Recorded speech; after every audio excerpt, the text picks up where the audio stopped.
You are listening to Serve, Lead, Scale, from spiritual fumes to strategic expansion. I am Bishop Dr. Loretta Sanders, Senior Pastor, Leadership Architect, and the person who is going to tell you what no one else in your circle has been willing to say.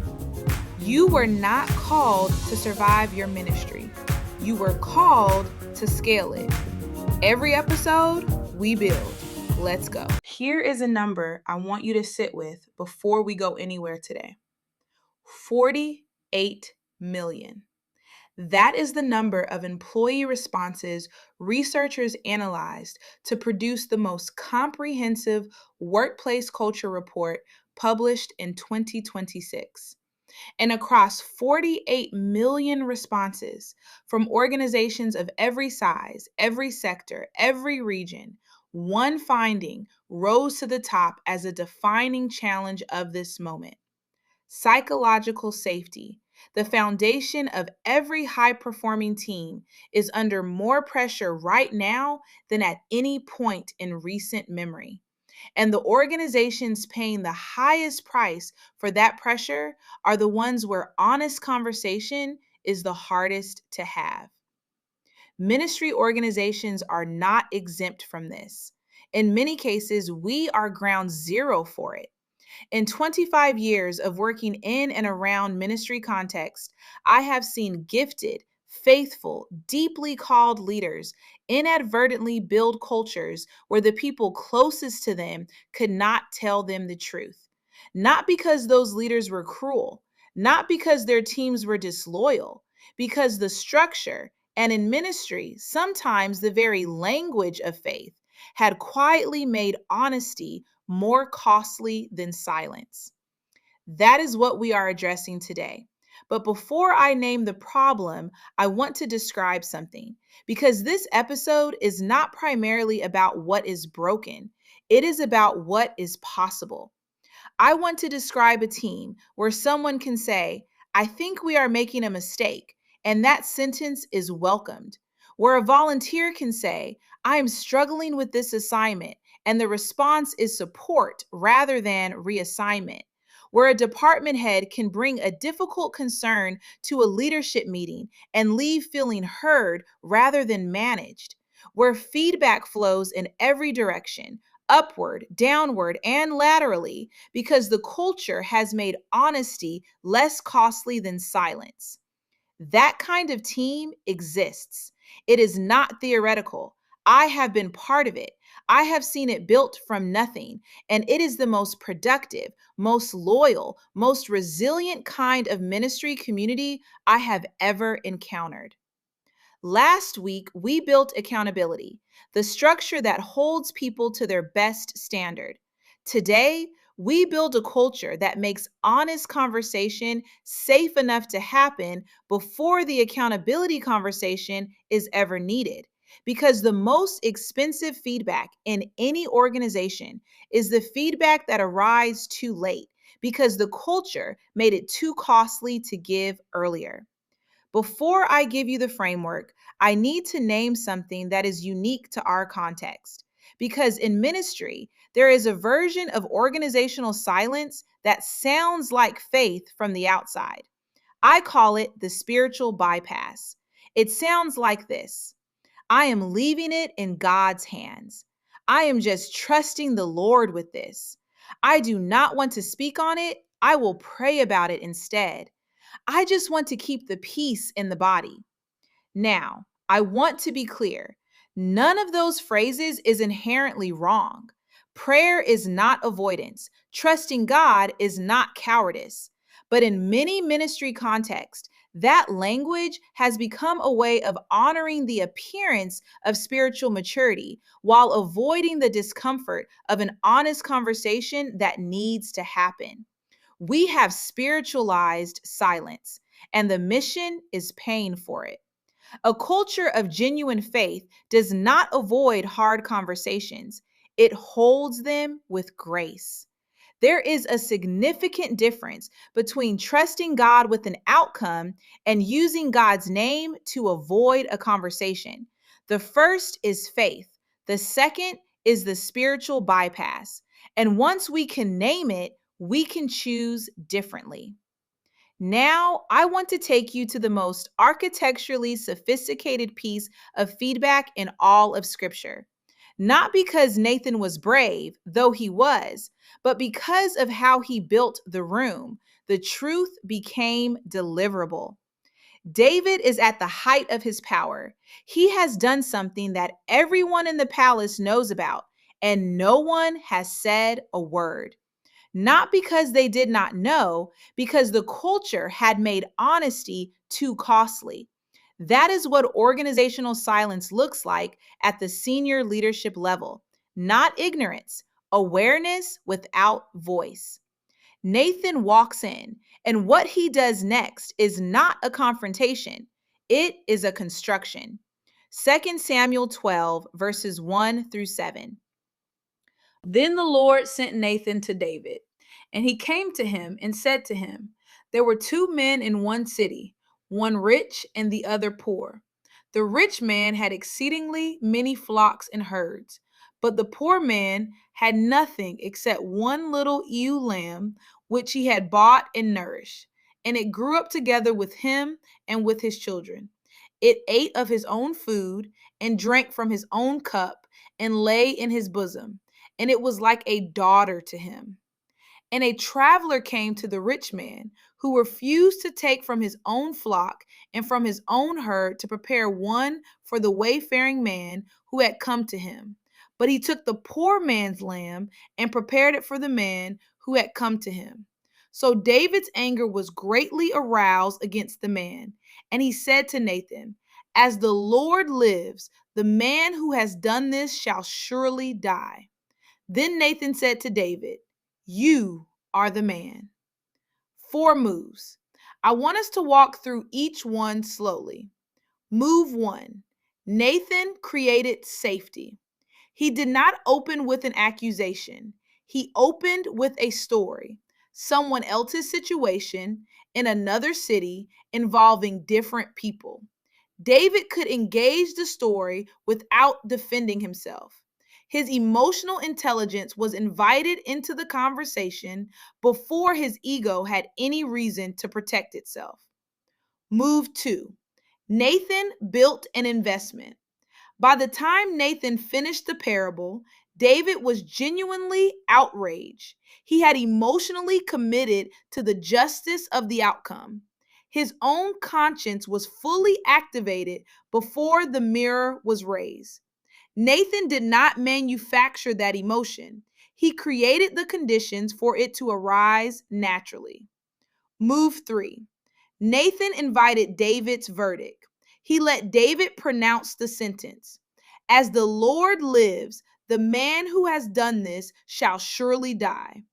David condemned the rich man out of his own mouth. He had already arrived at the conviction before Nathan named him. Move 4. Nathan named the truth. You are the man. Not a lecture, not a list of offenses, 4 words. David had already done the work of conviction. Nathan simply completed the sentence. Nathan did not confront David. He gave David the story that allowed David to confront himself. The goal of feedback is never to convince someone they are wrong. It is to create the conditions in which they can see themselves clearly, without the defenses that a direct accusation always triggers. When that happens, the feedback does not land as judgment, it lands as gift. There is a second model worth seeing. In Acts 18, a gifted teacher named Apollos was preaching in the synagogue, eloquent, fervent, knowledgeable in the scriptures, but his understanding of the gospel was incomplete. He knew only the baptism of John. When Priscilla and Aquila heard him, they did not correct him publicly. They took him aside privately and explained the way of God more accurately. Private, relational, specific, honoring the gift while expanding the understanding. That is peer feedback in a healthy culture. No public correction, no diminishment of the person, two people who cared enough about Apollos and about the mission to tell him what he needed to know. Now, here is the framework built from Nathan's model. A feedback conversation has 4 elements. When all 4 are present, feedback becomes a gift. When anyone is missing, it becomes a problem. Element 1, create safety before you deliver the truth. This is not about softening the message. It is about building the room that can hold it. Safety is the setting, private, not depleted, not immediately after the incident. It is the framing. I want to share something because I believe in what you are building here, and I want us to get this right together. It is the signal that what follows is care, not judgment. Nathan did not deliver the parable in the throne room during a state dinner. He chose his moment. He created the conditions. Element 2, build investment before you raise the mirror. Before naming what is not working, connect the feedback to something the person already values. You care deeply about this team, which is exactly why this conversation matters. You have built something meaningful here, which is why I want you to see what I am seeing. The investment is not manipulation, it is context. It helps the person receive the truth inside the frame of their own values rather than as an external verdict imposed from outside. Element 3, invite their perspective before you deliver yours. Before you name what you observed, ask what they observed. What do you think happened in that situation? How do you feel about how that went? What would you do differently? Often, the person already knows. They are waiting for a safe space to say it.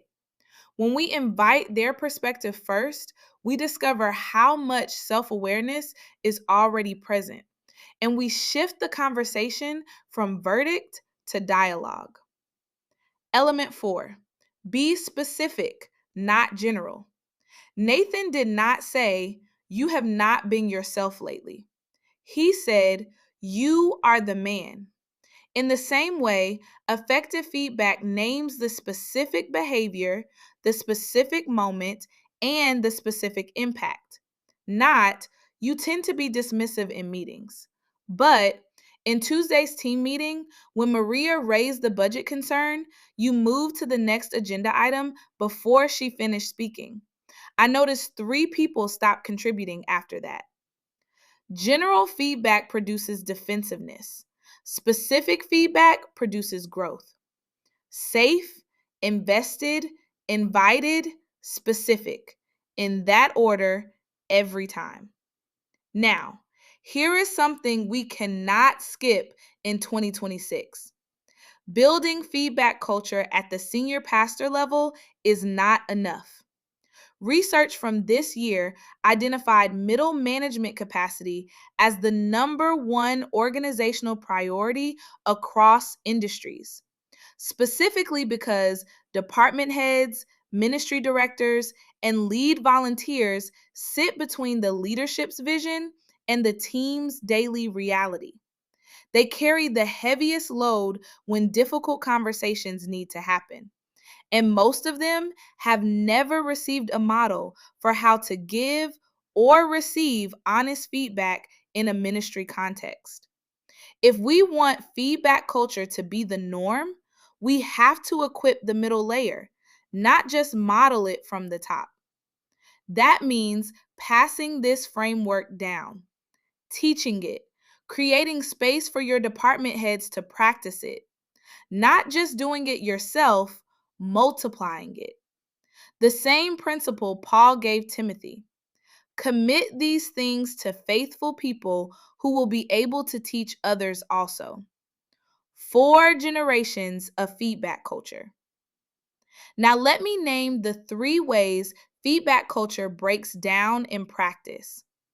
The first is feedback that flows only downward. In most ministry organizations, feedback is a one-way street. Leaders give it, teams receive it. But a healthy culture flows in every direction, up, down, and laterally. The most powerful thing a leader can say to their team is not, here is what I need you to do differently. It is, here is what I am working on. What do you see that I might be missing? That question, asked genuinely, received graciously, changes the entire culture of the room. The second is feedback that is only corrective.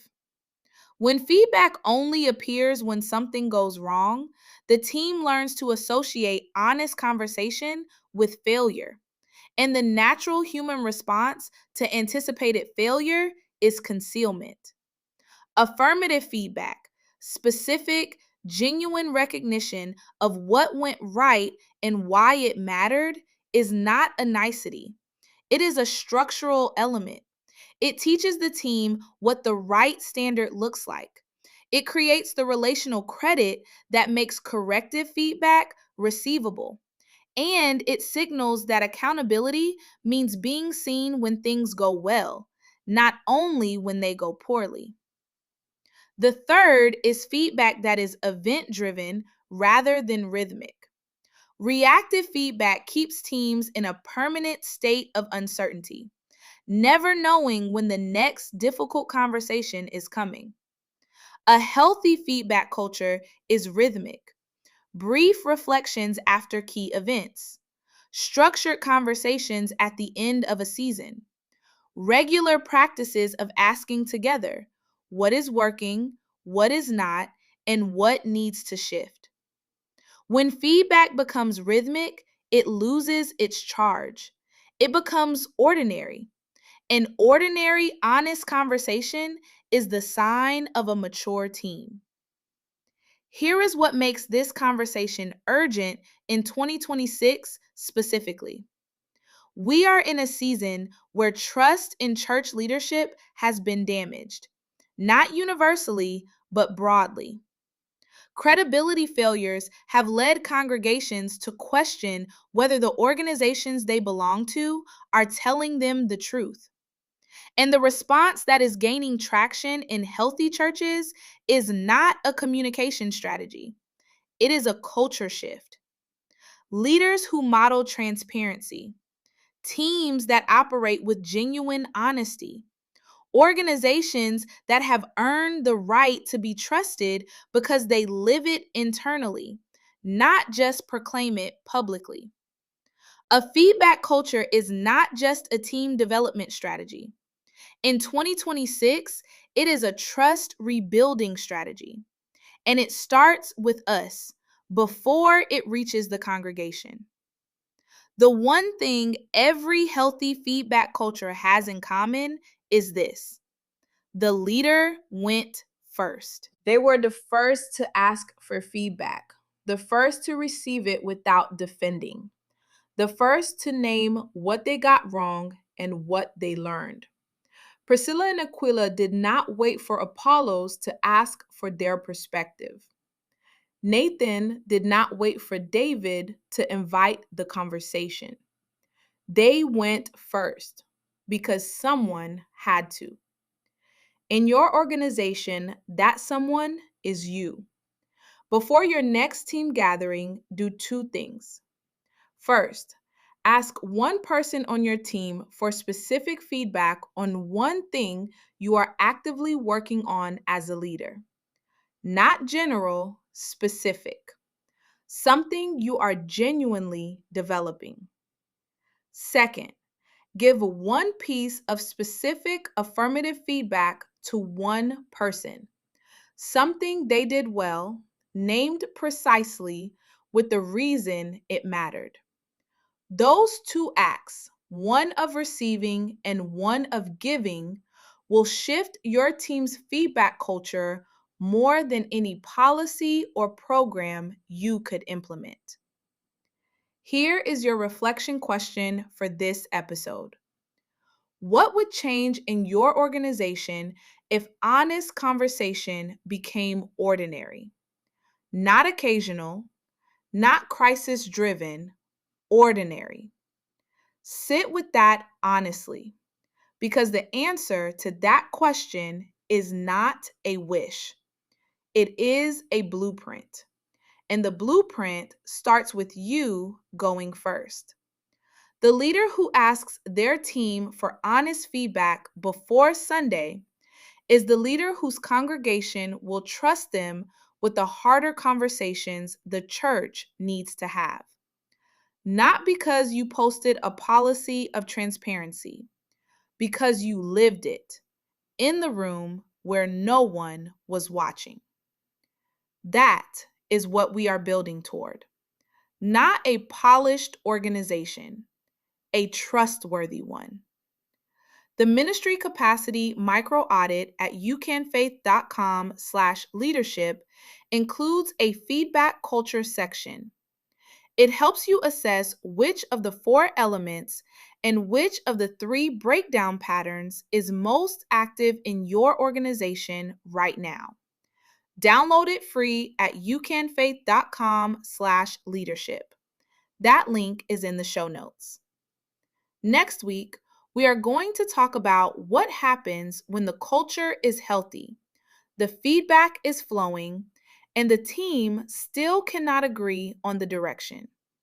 How to lead through genuine conflict when the team disagrees and someone has to make the call. Episode 9, Leading Through Conflict. This is Serve, Lead, Scale. From spiritual fumes to strategic expansion. I am Bishop Dr. Loretta Sanders, and I will see you next week.